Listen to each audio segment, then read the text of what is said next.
Do you know who Mattie is? No, I don't. Do you want me to tell you? Mattie came to work for my grandmother when her husband, Frank died when my dad was just 12 years old. So she came and helped take care of him and Big Granny, who was Bets's mother, my great-grandmother. And she stayed and raised him, and then she was still there, and she took care of me.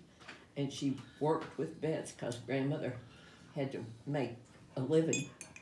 And she worked at the Green Tree shop, and then she started making cakes and sandwiches out of the house to sell. And Mattie helped her with all that and cooked our meals and all.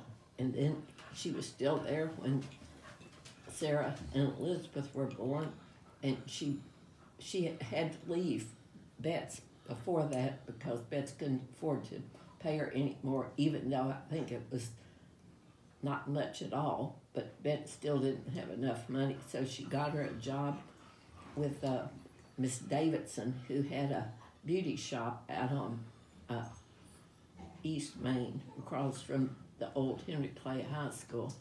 And she worked there, just cleaning up and stuff, sweeping up hair and things.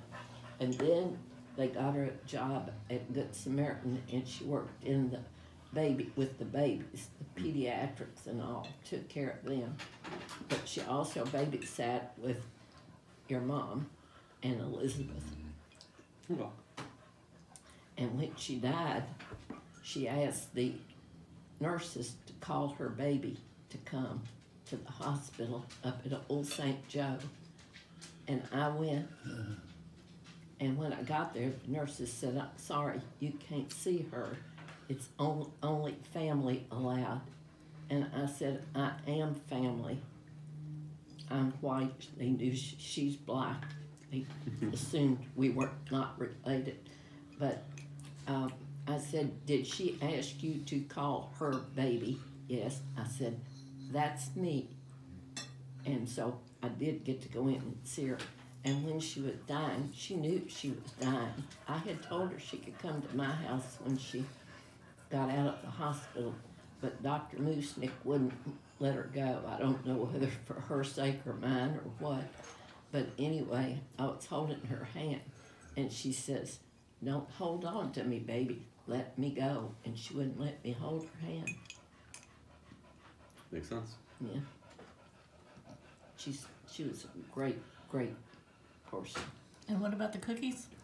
Oh, the oatmeal cookie recipe your mama makes was Mattie's recipe. She also made wonderful rolls, pocketbook rolls that she had. I don't know, did you go with me that day?